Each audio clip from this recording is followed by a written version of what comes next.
to the democratic platform concerning these areas? Detailed, specific proposals as to translate your ideas? We will put forth platform planks, planks for the platform. And what's significant about democracy to me, democracy does not guarantee that you will win. It does guarantee that you will participate. Democracy does not guarantee success. It guarantees opportunity. And thus, whether we win or lose our positions, they will be put before the American public. Many of those ideas for the first time. And good ideas can be crushed to the earth, but they will rise again. They take on the power unto themselves.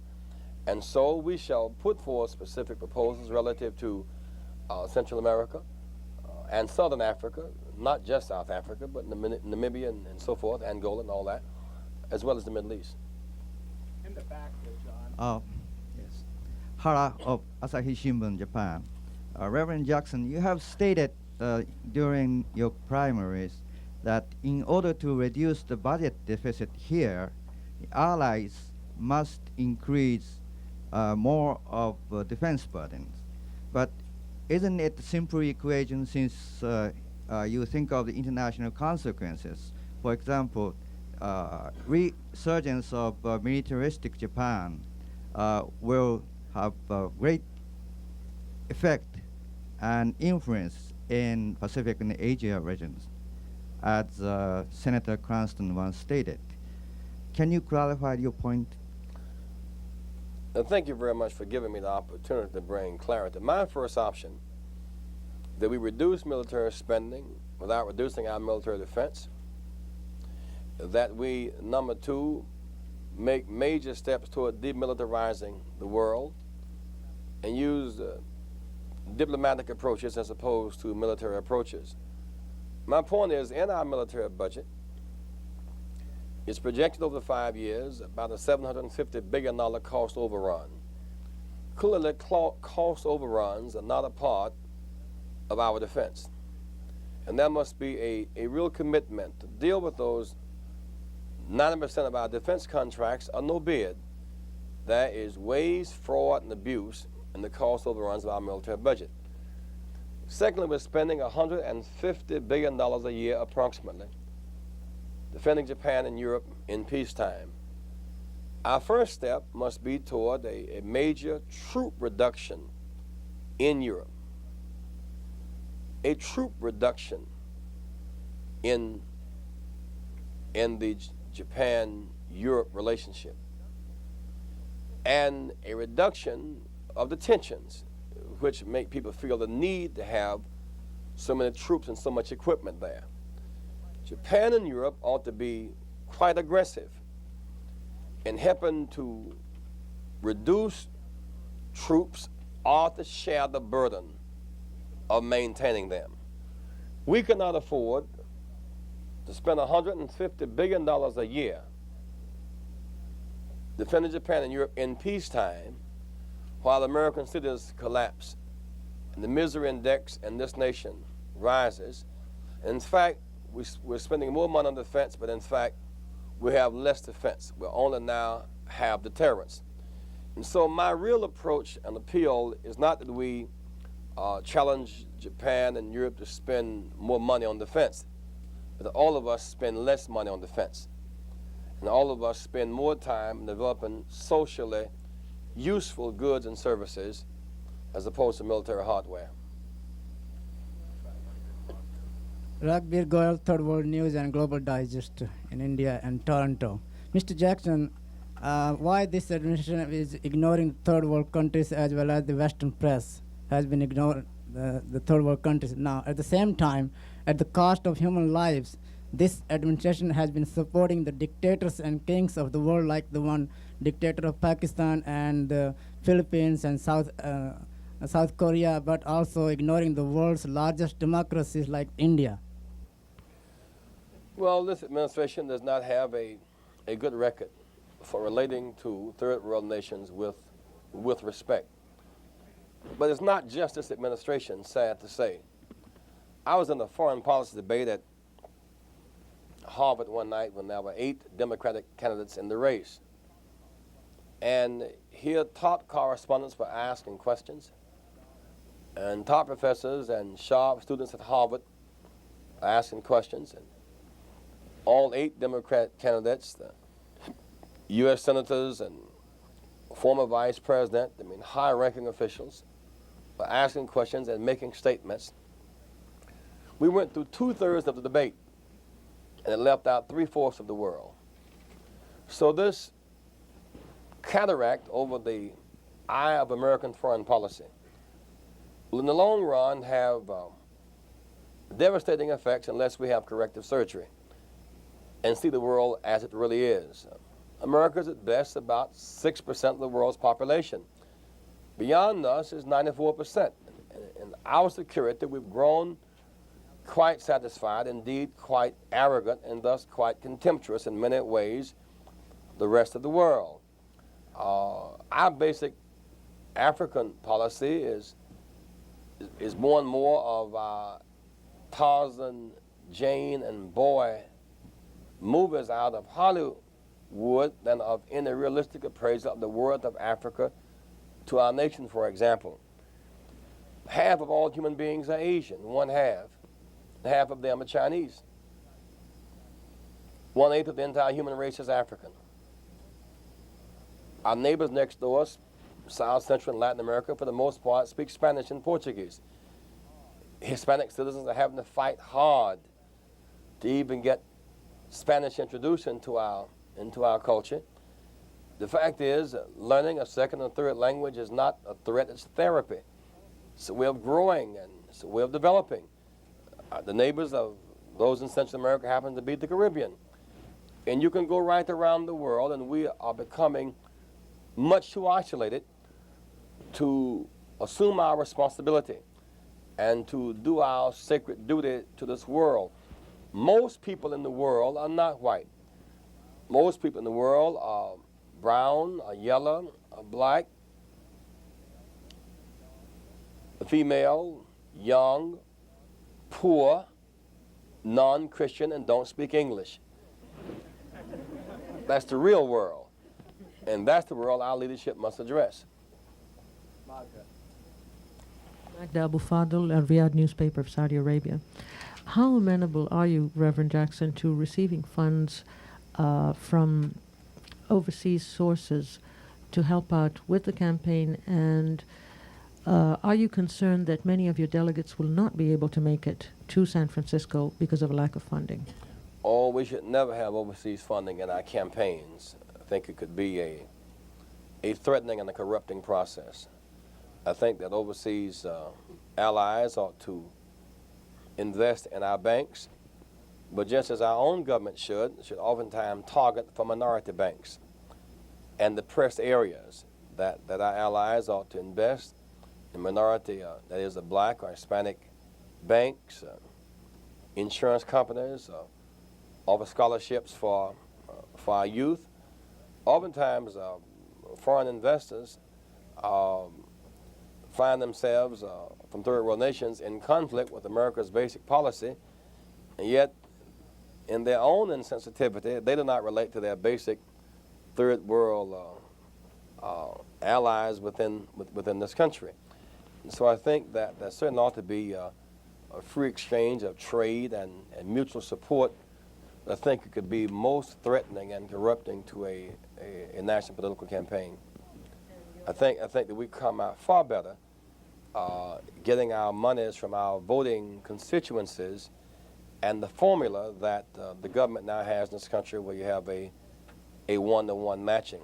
Frankly, we ought to limit the amount of money that could be spent in the national campaign. Our campaign got about 3.5 million votes. We raised less than $3 million. The most cost-efficient campaign in American history. Less than 99 cents a vote. And so rather than spending a lot of money on TV ads, my position is if you make sense, you make news. If you make news, you don't have to buy so many commercials. And your delegates, sir? Well, our delegates are raising the money to get to the convention. First, there's some provision in the DNC to help needy delegates get to the convention. Secondly, at the state level, delegates raise money through churches and picnics and banquets. There are a number of ways to raise the money that's creative, that's within the law, and in my judgment, good taste. Reginald Dale, London Financial Times. Reverend Jackson, you've built up enormous support, voting power during the primaries, which in many ways seems to be your personal following. And I was wondering just how transferable you thought those votes would be in November in the event that there's another Democratic candidate and you're not on the ticket, or perhaps you will be on the ticket. Well, there's tremendous maturity in the ranks of the Rainbow Coalition. On the one hand, that we're clear that we want to fight for a peace policy. We want a renewed commitment to industrial integrity. Corporations should not be able to take our tax dollars and our consumer dollars and then use those profits and merge with other companies or acquire other companies and put people out of work en masse without any regard for the human predicament, or to benefit from our tax breaks and our years of hard work, and then close plants on workers without notice and take those plants to slave labor markets abroad and undercut the American workforce. And so there will be some real commitment to industrial integrity, and the extent to which our platform and our leadership is clear on that, they will gain that following. There's a strong movement in this country now. The industrial waste in our nation has become a form of chemical warfare against the American people. Cancer rates on the rise, and toxic waste dumps. We've made acid of our rain. We've polluted our air. We've contaminated our water. We've poisoned our earth. It's a kind of suicidal process, and if our platform deals with that with clarity, environmentalists will join that movement. For so long, blacks and Hispanics have been deprived of adequate representation within our government as a result of the Voting Rights Act, among other things, not being enforced. So empowering the poor will be a great source of inspiration to those who have been denied the opportunity to participate meaningfully at every level of our government. The point is, if our party and its leadership speaks to the cutting-edge issues of our day, it will in fact gain support. We cannot be inspired by negative motivation and threats. If you don't move, Reagan gonna grab you. I mean, the Boogie Bear Reagan theory is not great motivation. It's novelty, but it's not motivation. And so anti-Reagan mania will not drive people in mass to the polls, or the Mondale Stampede. If you don't join Mondale, they're going to run off and leave you. Well, we know he can't go very far without the masses. So we should not be driven by anti-Reagan mania or Mondale Stampede, but rather we should be driven by the vision of hope and a plan for development, a plan for reindustrialization, a plan to rebuild American cities, a plan for a national health care system, a plan for peace abroad, a new foreign policy. We must be driven, and in fact will go in great numbers if we have positive motivation and clear leadership. Carolyn Horowitz, The Jerusalem Post. The Democratic Party platform has declared since 1972 that it recognizes and supports the established status of Jerusalem as the capital of Israel, with free access to all its holy places for members of all faiths. As a symbol of this stand, the U.S. Embassy should be moved from Tel Aviv to Jerusalem. Do you support such a change in U.S. policy and its inclusion in the 1984 Democratic platform? No American president, from Truman to Roosevelt, has supported the shifting of the embassy from Tel Aviv to Jerusalem, in part because it would endanger so many people. It's clear that it would create real tension within the Christian community. The Pope disagrees with that move, within the Muslim community, and it could make what is right now a tense situation, an explosive situation. And so there are practical reasons for not making that move. Secondly, any such move ought to take place within the context of several other concerns in that region, In Jerusalem as an international city, as a holy city, the capital of three great religions, ought to be kept as far above the political fray as possible. There are other matters of grave concern. Some peace process with Palestinians, the issues of expanding settlements on the West Bank. These matters must be all kept in that context. I think our nation must maintain its commitment, its unequivocal commitment to supporting Israel's right to exist with security. But we should not engage in provocative acts that could make a bad matter worse. Moreover, I would hope that no one would ever see moving the embassy from Tel Aviv to Jerusalem as a litmus test for our support for Israel. We've supported Israel for too long without the embassy shifting. And so this is no time to try to make that issue one that's central to our campaign, our commitment to Israel, security, and security for our other allies in the region. In the back, there was a question. I am Marino Perez of the Colombian News, RCN, and Reverend Jackson, my question is about the immigration problem. I do believe that the immigration problem is not human bomb that when it explodes will affect the United States and the Latin American countries. What solution do you suggest to fix that situation? Well, first of all, part of the immigration crisis, Central American peoples coming this way, is in part induced by our own economic arrangement. When Mr. Reagan ran on a balanced budget platform, the deficit was $30 billion. It's now $200 billion. Our large deficit, which will be compounded under Reagan by a further commitment to raise the military budget, with no real commitment to make corporations pay their share of taxes. By the way, last year 90,000 American corporations made a profit and paid no taxes. And thus the deficit gets bigger. It drives up interest rates. That then compounds the international debt crisis. Our real threat in the third world is the size of the international debt and the tension around it, not just the ideology of communism, but the very weight of the international debt, which then makes our banks drive those nations' banks into austerity programs, which increases human suffering, which then creates rebellions. Then we have to offer our troops to quell the rebellions.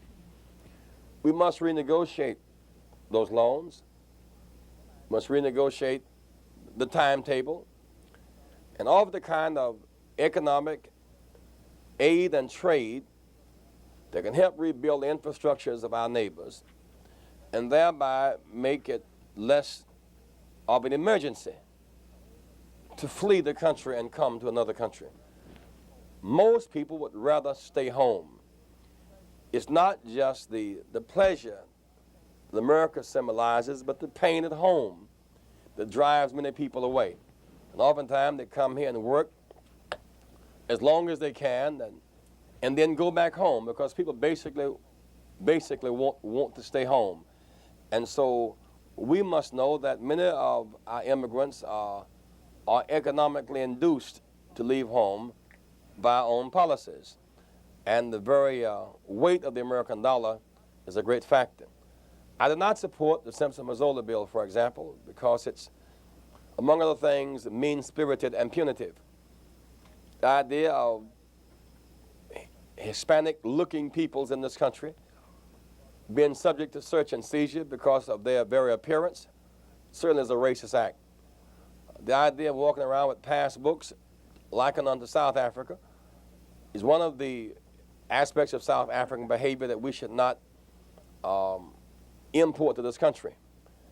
Thirdly, that when people do leave, they ought to be treated with a sense of humanity at the borders.